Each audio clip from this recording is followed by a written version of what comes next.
Programang ito ay rated SPG, striktong patnubay at gabay ng magulang ang kailangan. Isa-isa na ngang kakarmahin ang mga kalaban ni Tanggol. Si Rigor ay wala ng silbi ang buhay dahil bagamat buhay siya at makakalabas sa ospital ay malulumpo siya. Hindi na siya makakalakad dahil sa pambubugbog sa kanya ni Tanggol. Habang si David naman ay mabibisto na. Si Tanggol mismo ang makakabisto sa kanya. Magpapanggap kasi si Tanggol na nag-iisang natitirang kabalyero. Makikipagkita siya sa mga Montenegro para makipagtuos. Pero ang layunin lang ni Tanggol ay makita ang tatay niyang si Ramon.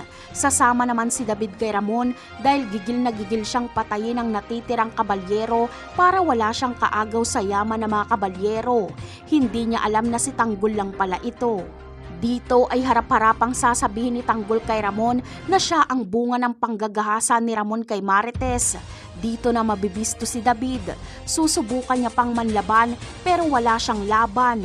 Ngunit ano kaya ang magiging karma ni David? Hindi kasi sapat ang kamatayan lang dahil napakarami niyang kasalanan. Marami siyang pinatay na mga inosenteng tao. Samantala, kapag kilala na ni Tanggol at Ramon ang isa't isa na mag-ama sila, ay si Tanggol na rin ang magpapatakbo sa negosyo ng mga Montenegro. Agad itong ipapamana sa kanya ni Ramon. Babawi si Ramon sa lahat ng kanyang pagkukulang kay Tanggol. Mas lalo namang yayaman at magiging makapangyarihan si Tanggol. Pero kasabay nito ay ang paglutang ng mas malaking sindikato na makakalaban nila Tanggol.